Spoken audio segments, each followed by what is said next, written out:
BJP के दफ्तर जहां पर शाहनवाज हुसैन इस वक्त मीडिया कर्मियों से संबोधित कर रहे हैं। आज शहाबुद्दीन का जेल से आना, जिस तरह से उनको जमानत मिली है, वो जमानत पूरी तरह बिहार सरकार उसमें पक्ष रखने में पूरी तरह से कमज़ोर रही। भारतीय जनता पार्टी ये मानती है कि बिहार में भय का वातावरण का निर्माण करने में सरकार का बहुत अहम रोल रहा है। आखिर अनंत सिंह जैसे जो मामले हैं उस पर सीसीए सरकार लगाती है, 1 साल तक बाहर नहीं आ सकते, लेकिन शहाबुद्दीन के मामले में सरकार ने अपने तरफ से कोई कार्रवाई नहीं की। यहाँ तक कि शराबबंदी के नाम पर तो आप दिल्ली से बड़े बड़े वकील को आप ले जाकर खड़ा करते हैं, लेकिन जब ये शहाबुद्दीन के जमानत का मामला सामने आया तो कोई भी सीनियर वकील सरकार की तरफ से खड़ा नहीं हुआ।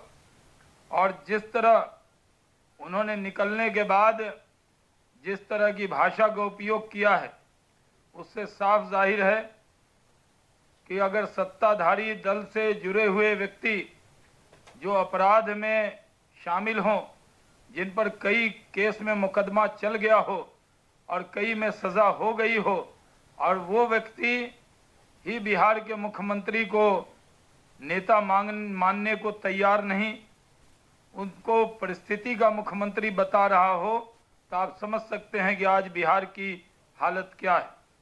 इससे आज अपराध और अपराधियों का मनोबल बिहार में बढ़ा है। भारतीय जनता पार्टी बिहार की 11 करोड़ जनता को इस तरह अकेला नहीं छोड़ सकती है। हम बिहार की जनता के साथ खड़े हैं, लेकिन जिस तरह जेल से निकलकर जुलूस निकाला गया, विधायक और मंत्री अगवानी में रहे, उससे साफ जाहिर होता है कि ये सरकार अपराध और अपराधियों पर लगाम लगाने में पूरी तरह नाकाम रही। और नीतीश कुमार जी को अब मान लेना चाहिए कि बिहार में जंगल राज कायम हो गया है, और उस जंगल राज में सरकार के मुखिया को कोई मुखिया मानने को सत्ताधारी दल का व्यक्ति भी तैयार नहीं। बहुत बहुत धन्यवाद।